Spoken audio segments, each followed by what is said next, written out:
Olá, muito boa tarde. A celebração da quadra natalícia é vivida em ambiente de análise ao ano que termina e perspectivando o que vai começar. Neste programa vamos incluir, nesse contexto, mensagens da Bíblia, as que fazem parte da liturgia de domingo e que vão ser analisadas pelo cônego António Rego, jornalista, e o padre Armindo Vaz, professor da Sagrada Escritura da Universidade Católica Portuguesa. Muito boa tarde. Obrigado por estarem neste programa, onde centraremos atenções em textos da Bíblia, mas antes gostava que olhássemos este ano que termina, este ano de 2017, cônego Rego, que acontecimento fica para a história deste ano? Houve muitos acontecimentos em Portugal, na minha vida pessoal, nos meus amigos, a nível internacional. O que tenho assim mais forte são os incêndios que aconteceram em Portugal durante o verão, sobretudo. As famílias que ficaram desoladas, as terras que ficaram queimadas. E não me apetece nada estar a apontar culpados, apetece-me muito mais dizer o desatino que aconteceu na própria natureza, que quando está desordenada não respeita nada nem ninguém, e nós também que tanto a amamos, tanto a acarinhamos, também dela somos vítimas. É das perguntas que eu deixo a Deus: como é que acontece uma coisa destas? Como é que há tantas vítimas e tantas vítimas inocentes? Sei que Ele responde ao meu coração com o mistério da sua sabedoria a conduzir a história e cada acontecimento, mas não deixo também de perguntar e de estar também próximo de todas as famílias que sofreram, de todos os cristãos e todos os esforços que se fizeram para atenuar a dor e tudo o que se está a fazer para reconstruir. Há outros acontecimentos, mas eu deixaria este como o que mais me marcou e mais me doeu ao longo deste ano. É capaz de gerar paradoxos nas pessoas ou sentimentos de contrariedade diante daquilo que a natureza Certo. Eu julgo que se nós formos juntar os simples dados lógicos e pensarmos na imensa bondade de Deus, no amor que Ele nos tem, na ternura que Ele nos tem e como é que Ele permite que aconteça uma coisa destas, nós ficamos um pouco perdidos. Mas não vai ser pelo exercício lógico desta espécie de contradição que nós vamos guiar a nossa fé. É mais por percebermos o conjunto da história e como Deus a guia, onde os acontecimentos se cruzam, todos com causas, não foi nenhum raio abstrato que caiu, são todos com causas humanas, com causas naturais. E por isso também temos de estar preparados para o bom e o mau que possa chegar nas nossas vidas. Não há, a meu ver, outro caminho. A perfeição é para outro tempo, não é? Será, assim se espera. Padre Armindo Vaz, como olha, no seu caso, este ano 2017?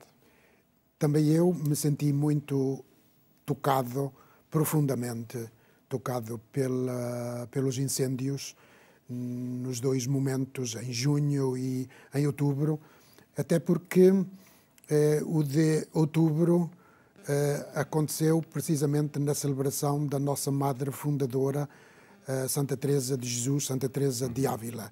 Dia 15 de outubro, carmelitas, não é? Para nós carmelitas.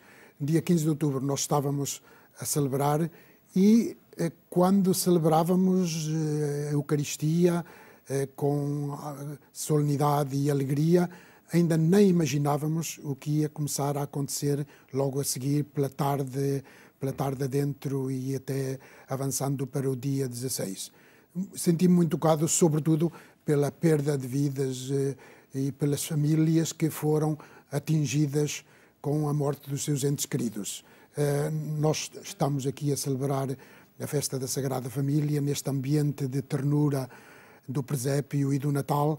Ora bem, as famílias portuguesas ficaram profundamente atingidas, vitimizadas de não sabemos o quê, também não interessa neste momento, mas o que importa é que se perderam muitas vidas humanas e com elas está toda a minha solidariedade e a misericórdia de Deus, que elas, sem dúvida, estarão disponíveis para acolher.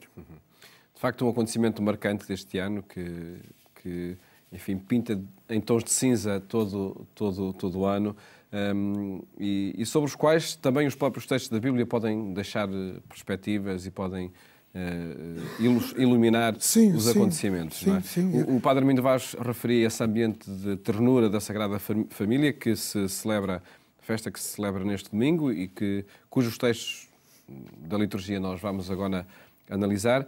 Desde logo o texto do Evangelho, e antes dessa análise vamos ouvir o texto que é proclamado neste domingo. Ao chegarem os dias da purificação, segundo a lei de Moisés, Maria e José levaram Jesus a Jerusalém para o apresentarem ao Senhor. Cumpridas todas as prescrições da lei do Senhor, voltaram para a Galileia, para a sua cidade de Nazaré. Entretanto, o menino crescia, tornava-se robusto e enchia-se de sabedoria, e a graça de Deus estava com ele. Padre Armindo Vaz, que lei de Moisés está aqui em causa e que os pais de Jesus foram cumprir? Muito bem, que tocou logo num ponto muito importante deste breve trecho do Evangelho de Lucas. O texto mais amplo, que também se pode ler na liturgia de hoje, na forma mais ampliada, refere-se 5 vezes ao cumprimento da lei de Moisés por parte de Maria e José com Jesus. 5 vezes. E agora esta última, que acabamos de ouvir, cumpridas todas as prescrições da lei do Senhor. Voltaram para a Galileia, para a vida de família. Cumpridas todas as prescrições da lei do Senhor. Lucas, sem dúvida, dá-nos já este apontamento aqui, ainda na infância, mesmo na infância de Jesus, porque ainda é infante, para sugerir que ele vem para cumprir o grande projeto salvífico de Deus para toda a humanidade, tido por Deus, concebido por Deus desde toda a eternidade, que se foi manifestando, projeto esse que se foi manifestando ao longo da história do povo de Israel, naquilo que nós cristãos chamamos o Antigo Testamento, e agora realizou-se plenamente e cumpriu-se perfeitamente na pessoa de Jesus. Lucas começa a notar isto já desde a sua meninice e vai dizendo ao longo de todo o seu Evangelho. Isto é muito importante para nós cristãos. Realmente não costumamos fazer, sublinhar muito esta realidade que é tantas vezes referida pelo Novo Testamento, Paulo particularmente, que se refere a este grande projeto salvífico, amoroso de Deus para toda a humanidade, chamando, na palavra grega, porque escreve em grego, mysterion. Diretamente traduz-se por mistério. Mas este mistério é um plano, é a vontade eterna de Deus para toda a humanidade que se foi concretizando pouco a pouco numa história humana que foi a do povo de Israel. Jesus aparece aqui agora como inserido dentro desta história através dos pais José e Maria, e ele cumpre todas as prescrições da lei de Moisés. Isto é, todo aquele espírito, toda aquela esperança que era sentida pelo próprio povo de Israel, sobretudo através dos profetas de Israel no Antigo Testamento. Todo o Antigo Testamento desagua aqui na pessoa de Jesus e concretiza-se nele. Acho muita graça também neste Evangelho a referência a 2 velhotes, Ana e Simeão, e a função que ele tem. Toma o menino nos braços e diz a profecia, a grande profecia acerca de Jesus, da sua glória, da sua morte. Eu acho que já está aí nesse discurso o anúncio da sua morte e da sua ressurreição.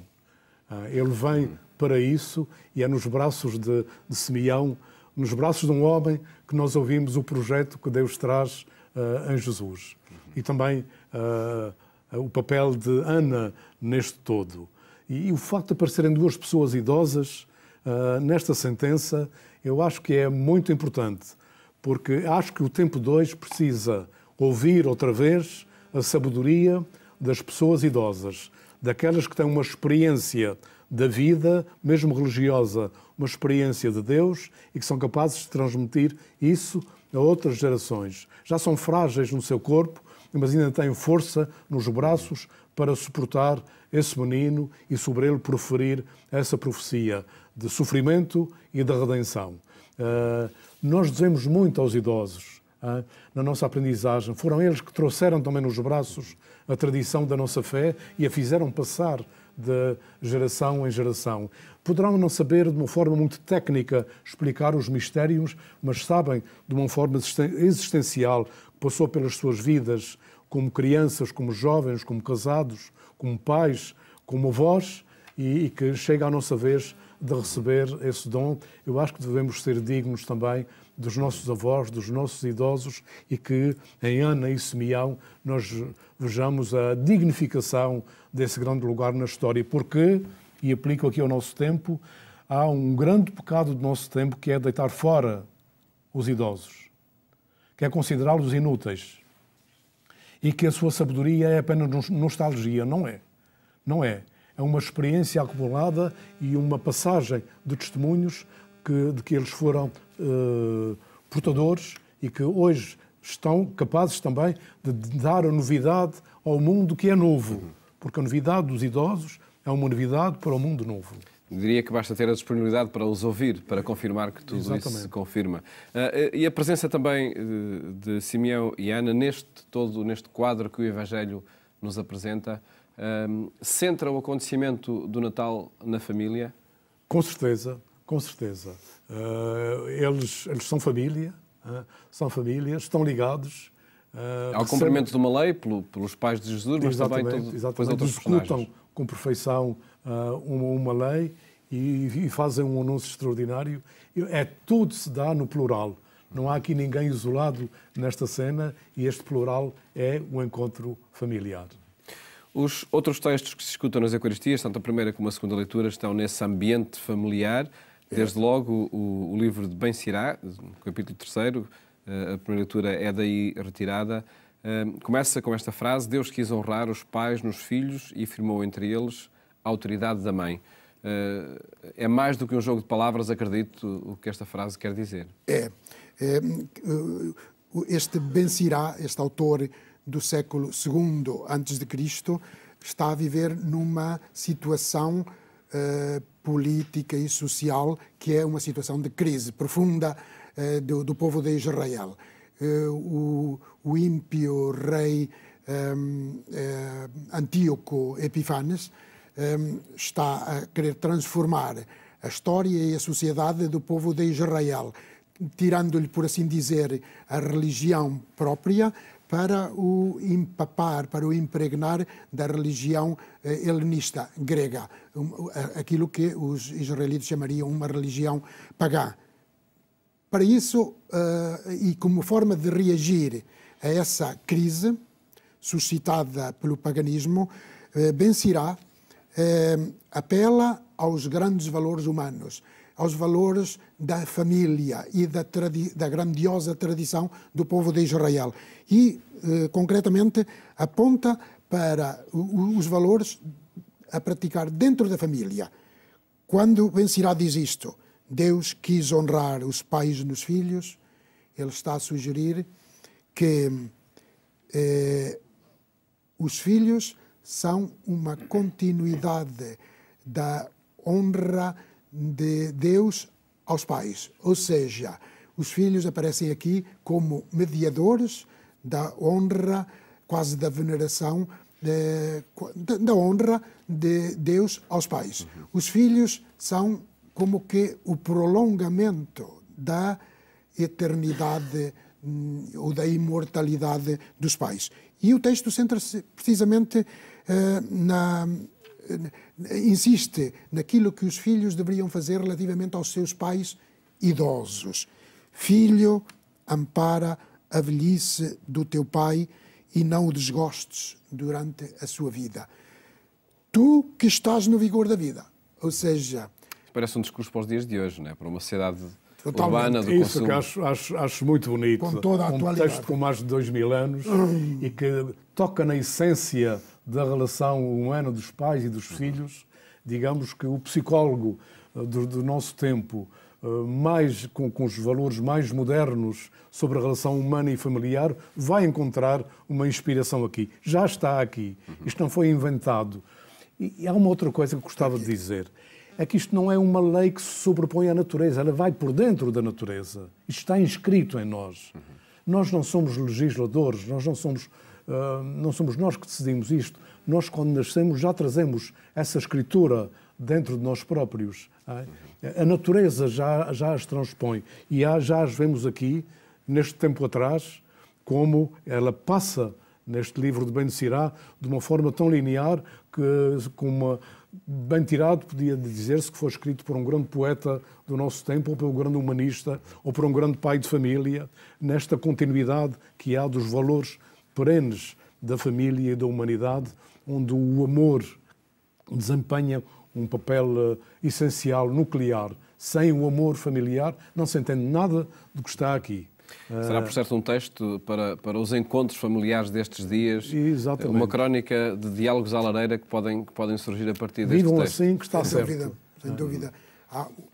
Num país oriental havia o costume de, quando os pais chegavam a uma alta idade e os levarem, o filho levava o pai para a montanha e levava-lhe uma manta para se aconchegar do frio, com alguns mantimentos, e lá o deixava. Assim aconteceu. Este filho levou o pai para a montanha e, a um dado momento, chegou o momento da despedida. E o pai, do alto da sua sabedoria, uma vez que o filho já lhe tinha deixado uma manta e alguns mantimentos até que os lobos fizessem o seu serviço, ou então o frio o congelasse, o pai, despedindo-se do filho, diz-lhe: filho, leva esta manta contigo para que, quando tu sejas também idoso, o teu filho te possa trazer para aqui, para esta montanha, e te possa aconchegar com o meu carinho e o meu amor. Nessa altura, o filho reconsiderou, interiorizou todo aquele discurso paternal, bondoso, e agarrou no pai nos braços e trouxe-o de novo para casa. Padre Bento, se me dá licença, hoje, por outro estilo e com menos crueldade, faz-se o mesmo. Faço o mesmo. É aí que está a gravidade. A montanha tem outros nomes. Exatamente. É para dentro de isso é uma parábola do nosso tempo. Naquilo que muitas vezes é escolhido para os idosos, no lugar onde os colocam, nas mantas que lhes arranjam, mas quantas vezes vão visitar os idosos aos lares? Despejam-nos nos lares e quantas vezes vão vê-los? Que tempo têm para lhes dar? Que carinho é que lhes resta para dividir pelos seus progenitores? Isto é uma questão dramática do nosso tempo e a tendência é piorar, porque os idosos estão a ser cada vez mais relegados, não são peças úteis da máquina social. Arrumam-nos, arranjam-nos um mínimo de condições que tranquilize mais a consciência de quem arruma do que o conforto de quem recebe o apoio. Eu peço desculpa desta discursata, mas penso que ela tem toda a verdade e todo o dramatismo no nosso tempo e que nós, cristãos, temos de estar à frente, porque às vezes as palavras lares são palavras também complexas, duvidosas, que são pequenas prisões que podem, de facto, faltar ao respeito para com um tempo de plena dignidade que é o tempo dos idosos. Infelizmente, muitas histórias confirmam que assim é. Só para terminar, um provérbio do povo, uma sentença que resume tudo isto que estávamos a dizer. Filho és, pai serás. Sim. Conforme fizeres, assim acharás. Filho és, pai serás. Conforme fizeres, assim acharás. De facto, um provérbio para ser dito também nestes dias de Natal, em que se faz uma visita e pode achar-se que se cumpre tudo o que há para cumprir nesse âmbito. Muito brevemente, uma referência ao texto da segunda leitura da Epístola de São Paulo aos Colossenses, onde se calhar estão aí as pistas para que a relação entre famílias seja diferente. Revestir-vos de sentimentos de misericórdia, bondade, humildade, mansidão, paciência. É isso que interessa fazer em família? Ora, aí estão esses sentimentos. Paulo usando a metáfora do vestido da festa cristã, sublinha todos esses sentimentos, como santos, eleitos e prediletos, revestivos desses sentimentos: misericórdia, bondade, humildade, mansidão, paciência.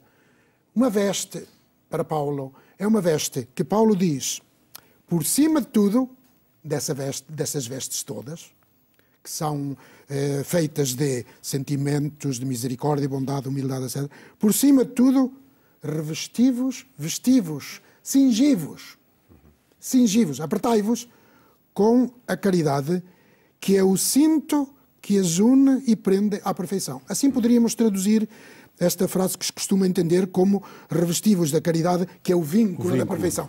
Este vínculo da perfeição é o cinto que une todos esses vestidos, isto é, essas virtudes, valores cristãos, humanos. A caridade cinge-os, é o cinto que os aperta bem para não os deixar fugir e para os unir. Fechava já. Está muito tempo, não é? Força. Eu acho que há aqui uma frase muito interessante. Vivei em ação de graças. Isto é, os idosos têm muitas razões para dar graças a Deus pelas suas vidas.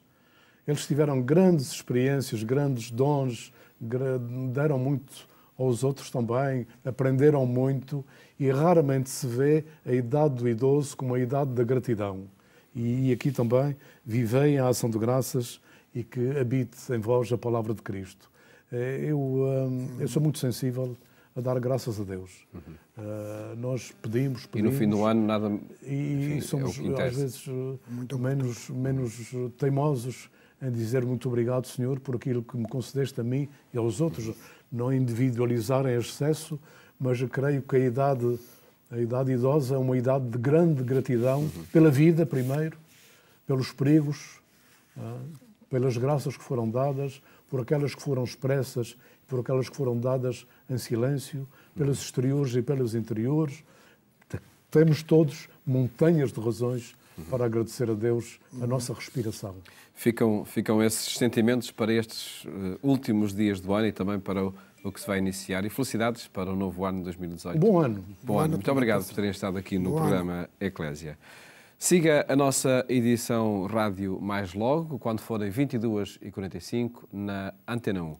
Continuação de boas festas e um feliz ano novo.